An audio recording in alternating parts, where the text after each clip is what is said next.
Je bouge plus. Qu'est-ce qui vous a poussé à faire ce métier?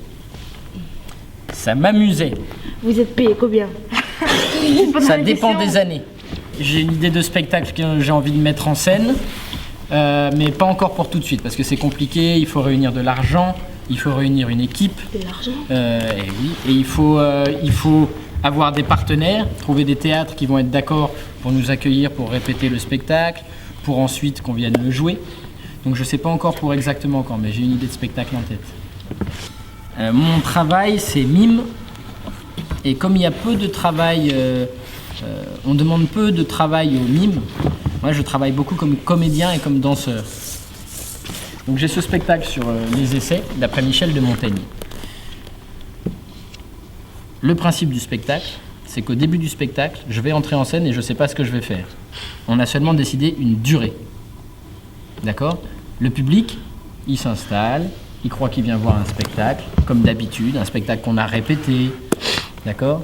Un spectacle qui existe déjà. Et moi, je ne sais pas ce que je vais faire. Je sais juste que je vais dire des textes tirés des essais de Montaigne, mais je ne sais pas lesquels. Et je sais juste que ça va durer 1 heure, 1h10, 1h30, selon ce qu'on a décidé avec le directeur du théâtre. Et ça, comme processus de création, c'est un peu particulier. Parce qu'en général, quand on monte un spectacle, on le répète pendant plusieurs semaines, on décide tout ce qu'on va faire dans le spectacle, et après, à chaque fois, on refait la même chose. Et ce spectacle-là, d'abord, j'ai voulu le faire comme ça, j'ai répété, et juste avant la première représentation, je me suis rendu compte qu'il ne me plaisait pas. Quelques jours avant.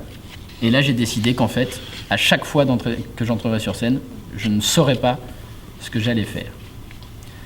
Voilà mon processus de création et voilà le spectacle que je joue en ce moment.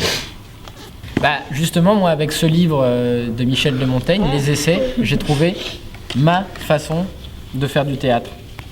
À ma connaissance, il n'y en a pas d'autres qui font ça. Moi, en fait, je me suis rendu compte avec les années, tous les artistes, ils ont des goûts, comme vous.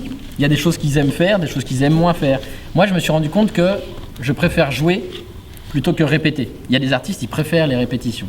Moi, je préfère les représentations.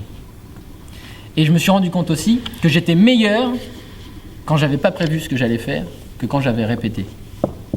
Je suis meilleur quand j'ai pas répété. C'est comme ça. Vous aimez être surpris? Oui, parce que quand moi je suis surpris, les spectateurs sont surpris.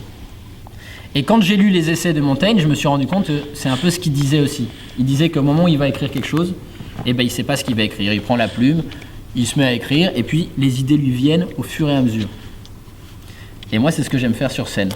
Donc s'il devait y avoir un livre qui représente ma façon de créer et d'être un artiste sur scène, c'est les essais de Montaigne. Alors c'est un métier d'aller sur scène.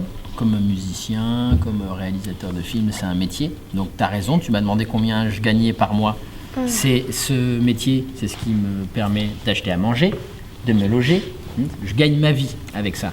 Et donc pour faire ce métier, c'est comme tous les métiers, il faut avoir fait des études.